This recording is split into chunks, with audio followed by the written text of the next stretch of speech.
नमस्कार दोस्तों, हमारी आज की कहानी है बिन फेरे हम तेरे। बिटिया ऋत्विका अंदर से आवाज आई। जी पापा अभी आई। क्या कर रही हो बिटिया? पापा बस खाना बनकर तैयार है, टेबल पर लगाने ही जा रही थी। उसके पापा बोले, अपनी माँ के जाने के बाद तूने कितने अच्छे से इस घर को संभाला है। जब तू चौथी कक्षा में ही थी तभी तेरी माँ चली गई। तूने अपने दोनों बहन भाइयों को बड़ी बहन की तरह नहीं बल्कि एक माँ की तरह पाला है। ओहो पापा, फिर से वही बातें शुरू हो गई। ऋत्विका ने मुस्कुराते हुए कहा। उसके पापा बोले, बेटा तुमसे एक जरूरी बात करनी थी। अद्वैत आया था, तेरा बचपन का दोस्त है। तू इतने समय से नौकरी भी कर रही है और अद्वैत ने भी हर मुश्किल में हमारा कितना सहारा दिया है। अद्वैत कल तेरी शादी की बात करने आया था। ऋत्विका चौंकर बोली, अच्छा, उसने तो मुझे इस बारे में कुछ नहीं बताया पापा। उसके पापा बोले, क्योंकि उसे पता था कि तुम्हारा जवाब ना ही होगा। ऋत्विका थोड़ी तेज आवाज में बोली, तो फिर वो क्या करने आया था जब उसे अच्छी तरह पता है कि जब तक मेरे दोनों भाई बहन अपने पैरों पर खड़े होकर सेटल नहीं हो जाते तब तक मैं शादी नहीं कर सकती। उसके पापा ने समझाने की कोशिश की, पर ऋत्विका, अथर्व अब इंजीनियरिंग कर रहा है और तन्वी भी मेडिकल की तैयारी कर रही है। बेटा ये बिल्कुल सही समय है शादी करने का। ऋत्विका स्पष्ट शब्दों में बोली, नहीं पापा, अगर वो इंतजार कर सकता है तो करे, और अगर उसे इंतजार नहीं करना है तो वो पूरी तरह आजाद है। मैंने उसे किसी बंधन में नहीं बांधा और ना ही मैंने उससे शादी का कोई वादा किया है। उसके पापा बोले, मैं जानता हूँ बेटा, उसने मुझसे कभी कुछ नहीं छिपाया। वो आईआईटी करके एक बहुत बड़ी कंपनी में लगा है। उसके माता पिता का भी बहुत दबाव है कि वो जल्द से जल्द शादी कर ले। ऋत्विका बात टालते हुए बोली, पापा खाना ठंडा हो जाएगा, ये बातें हम फिर कभी करेंगे। उसके पापा उदास होकर बोले, तू मानेगी नहीं। फिर ऋत्विका बोली, पापा चलिए खाना खाते हैं, बहुत भूख लगी है। और उसी रात ऋत्विका के पापा सोए तो फिर सुबह उठ ही नहीं पाए। शायद उन्हें अचानक हार्ट अटैक आ गया था। अब तो जैसे ऋत्विका पर दुखों का पहाड़ ही टूट पड़ा हो। अद्वैत जी जान से उसकी सहायता कर रहा था और ऋत्विका भी अच्छी तरह जानती थी कि अद्वैत के बिना वो कितनी अधूरी है। उसका एक कदम भी अद्वैत के बिना नहीं चल सकता था। अद्वैत ने उसे बहुत समझाया, शादी के बाद तुम्हारे दोनों भाई बहनों की जिम्मेदारी मैं संभालूंगा। अब तो अंकल भी नहीं रहे। पर ऋत्विका अपनी बात पर अड़ी रही और मानने को तैयार ही नहीं हुई। अंत में अद्वैत ने अपने माता पिता के भारी दबाव में आकर शादी के लिए हाँ बोल दी। जिस दिन अद्वैत की शादी थी उस दिन ऋत्विका इतना रोई कि उसकी आंखें लाल हो गई। सुबह सुबह उसे ऐसा लग रहा था जैसे उसके शरीर से जान ही खत्म हो गई हो। उठने की हिम्मत तक नहीं हो रही थी। फिर भी मन ना होते हुए भी अपने दोनों भाई बहनों के लिए रोते रोते उसने खाना और नाश्ता तैयार किया। अथर्व और तन्वी ने ऋत्विका का हाथ पकड़कर उसे नीचे बिठाया और कहने लगे, दीदी आपको कितना समझाया था कि अद्वैत भैया जैसा लड़का दोबारा नहीं मिल सकता। आपको उनसे शादी कर लेनी चाहिए थी। अभी समय है दीदी, हाँ बोल दो। ऋत्विका रोते हुए बोली, नहीं, अगर मेरी शादी की वजह से तुम्हारे करियर पर जरा भी प्रभाव पड़ा तो मैं अपने आप को कभी माफ नहीं कर पाऊंगी। मैं अद्वैत के बिना रहने की आदत डाल लूंगी। तन्वी बोली, दीदी ये बहुत मुश्किल होगा। बचपन से वो हमारे घर आते जाते रहे हैं। अब उनकी शादी हो जाने के बाद ऐसा कुछ नहीं रहेगा। पता नहीं उनकी पत्नी कैसी होगी। फिर शायद आप लोग दोस्त भी नहीं रह पाएंगे। इतना सुनते ही ऋत्विका फूट फूट कर रोने लगी। अथर्व ने तन्वी से कहा, जिंदगी ने दीदी की कितनी बड़ी परीक्षा ली है। बचपन से ही हमें माँ बनकर पाला और आज हम दोनों ही उन्हें खुशियां नहीं दे पा रहे हैं। उधर अद्वैत ने दबाव में आकर शादी तो कर ली थी, पर वो एक पल के लिए भी अपनी पत्नी निहारिका को अपना नहीं पा रहा था। उसके दिमाग और दिल में केवल ऋत्विका ही बसी थी। निहारिका बहुत समझदार थी और उसे सारी सच्चाई पता थी। एक दिन निहारिका खुद ऋत्विका के घर आई। नमस्ते, मेरा नाम निहारिका है। आप ऋत्विका है ना?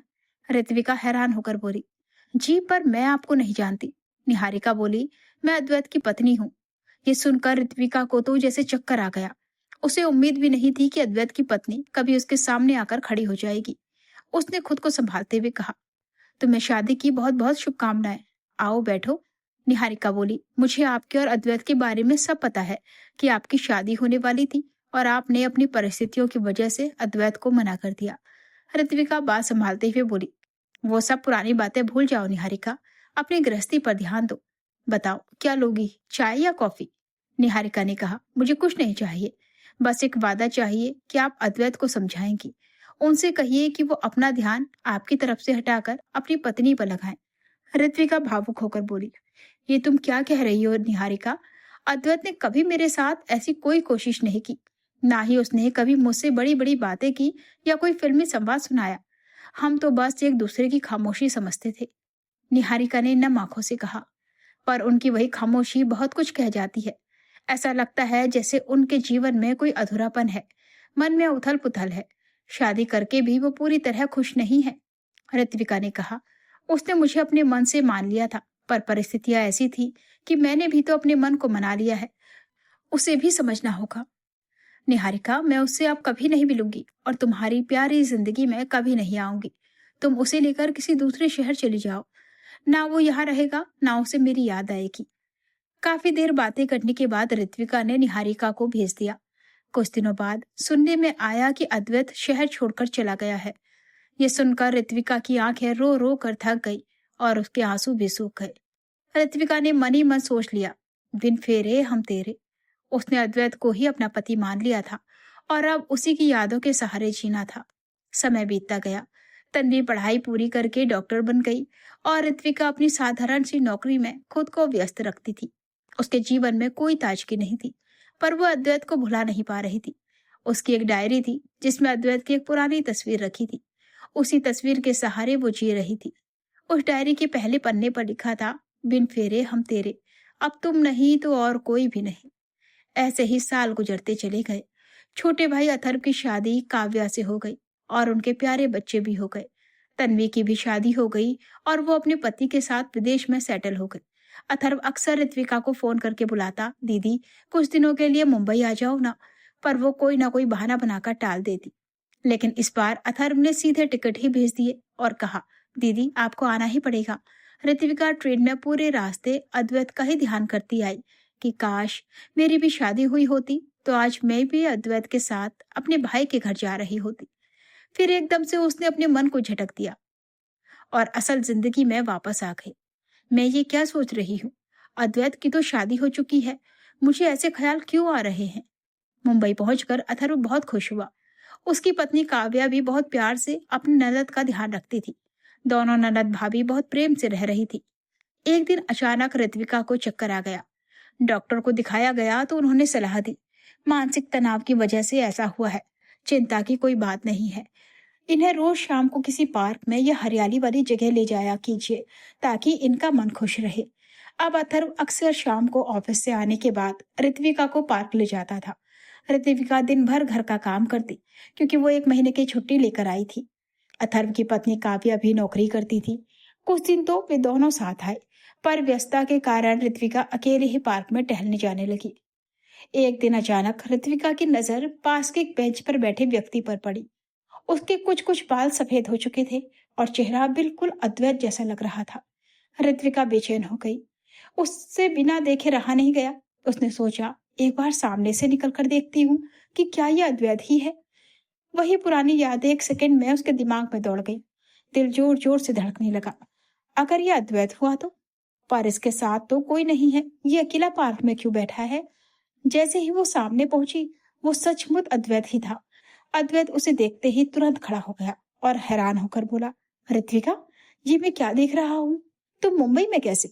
इतने सालों बाद? कितने सालों बाद मिल रहे हैं हम। तुम बैठो ना, मैं तो बस बोलता ही जा रहा हूँ। ऋत्विका की आंखें आंसुओं से भर आई। उसके मुंह से शब्द ही नहीं निकल रहे थे। वो बस अपने आंसू पोंछती जा रही थी।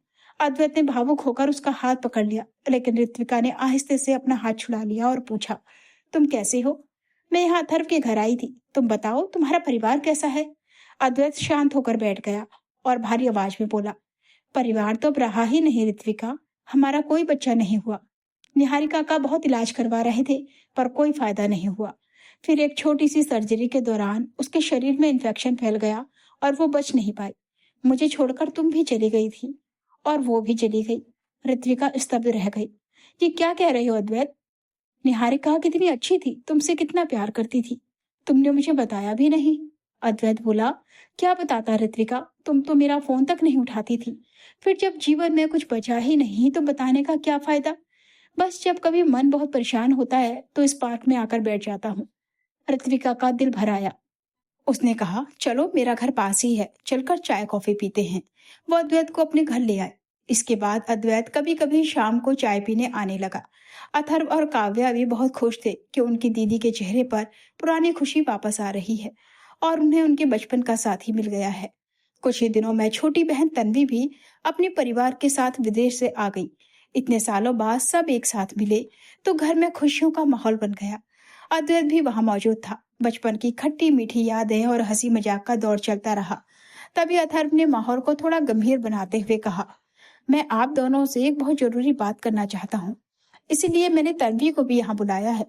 अद्वैत भैया, आपके साथ जो भी हुआ उसका हमें बेहद दुख है, पर पूरी जिंदगी अकेले काटने का कोई मतलब नहीं बनता।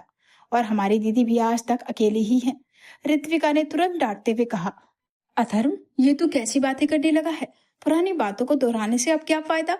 मेरे मन में अब अद्वैत के लिए ऐसा कुछ नहीं है, ये तुम्हें समझना होगा। बहुत समय बीत चुका है, वक्त बहुत पीछे छूट गया है। अथर्व बोला, दीदी आप खुद से झूठ मत बोलिए। हम सब जानते हैं कि आपकी नजरों में आज भी अद्वैत भैया के लिए वही जगह है। आपने हम दोनों को पालने के चक्कर में इनके साथ और अपने साथ अन्याय किया, और देखिए भगवान को भी क्या मंजूर था, आखिर आप दोनों को फिर से मिला दिया ना। अद्वैत ने धीरे से कहा, निहारिका को गुजरे हुए 6 साल हो चुके हैं अथर्व, पर मुझे समझ नहीं आता कि अब इस उम्र में मुझे क्या करना चाहिए। तन्वी बोली, अद्वैत भैया, हम सब जानते हैं कि आप दोनों आज भी एक दूसरे से उतना ही प्यार करते हैं, बस शादी के लिए मान नहीं रहे। इतने में अथर्व की पत्नी काव्या अंदर से ऋत्विका की पुरानी डायरी ले आई। काव्या बोली, माफ करना दीदी, मैं आपकी डायरी बिना पूछे नहीं पढ़ना चाहती थी, लेकिन आपकी सच्ची खुशी के लिए आपका सच जानना बहुत जरूरी था। पूरी जिंदगी अकेले नहीं काटी जा सकती। अद्वैत जी, ये लीजिए दीदी की डायरी। ऋत्विका ने कांपते हाथों से डायरी छीननी चाही, पर काव्या ने वो डायरी सीधे अद्वैत के हाथों में थमा दी। ऋत्विका शर्म और घबराहट से रोए जा रही थी। अद्वैत ने डायरी का पहला पन्ना खोला और नम आंखों से ऋत्विका को देखकर बोला, ऋत्विका, तुम आज भी मुझसे उतना ही प्रेम करती हो? ये क्या लिखा है तुमने? बिन फेरे हम तेरे, यानी तुमने तो मुझे कब का अपना पति मान रखा है। ओह ऋत्विका, मुझे समझ नहीं आ रहा कि मैं क्या कहूँ। ऋत्विका नजरें झुकाकर बोली, वो सब बहुत पुराना लिखा है अद्वैत। अद्वैत ने मुस्कुराते हुए पूछा, अगर पुराना था तो फिर इस पन्ने को फाड़ा क्यों नहीं? अब बस, आगे कुछ मत बोलो ऋत्विका। ऋत्विका चुपचाप नजरें झुकाए खड़ी रही। तभी अथर्व और तन्वी एक साथ बोले, अब आप दोनों बस एक दूसरे के जीवन साथी बन जाइए, हमें और कुछ नहीं चाहिए। उन्होंने आगे बढ़कर ऋत्विका का हाथ अद्वैत के हाथ में थमा दिया। अथर्व मुस्कुराते हुए बोला, दीदी, आपके लिए अद्वैत भैया से अच्छा जीवन साथी कोई हो ही नहीं सकता। अब बस डायरी में से वो लाइन हटा दीजिए, बिन फेरे हम तेरे, क्योंकि कल ही आप दोनों के फेरे होंगे और आप अद्वैत भैया की दुल्हन बनेंगी। अद्वैत ने ऋत्विका को गले से लगा लिया और उस कमरे में मौजूद सभी लोगों की आंखों में खुशी के आंसू थे। त्याग और इंतजार की इस अनूठी कहानी का आखिरकार एक सुंदर और सुखद अंत हुआ। सच्चा प्रेम और त्याग कभी व्यर्थ नहीं जाते। परिस्थितियां चाहे कितनी भी कठिन क्यों ना हो, यदि दिल में निश्चल प्रेम और अपनों के लिए समर्पण हो तो समय घूमकर सही इंसान को उसकी मंजिल और सच्ची खुशी तक पहुंचा ही देता है। दोस्तों, क्या ऋत्विका का अपने भाई बहन के करियर और भविष्य के लिए अपने प्रेम का त्याग करना सही फैसला था? और क्या आपको लगता है कि अद्वैत और ऋत्विका को इतने सालों बाद एक हो जाना चाहिए था? अपनी राय कमेंट बॉक्स में लिखकर हमें जरूर बताएं।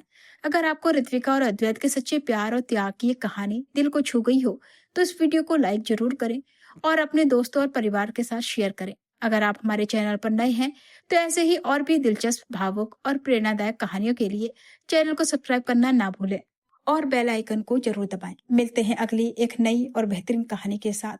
तब तक के लिए हमें अनुमति दीजिए। धन्यवाद।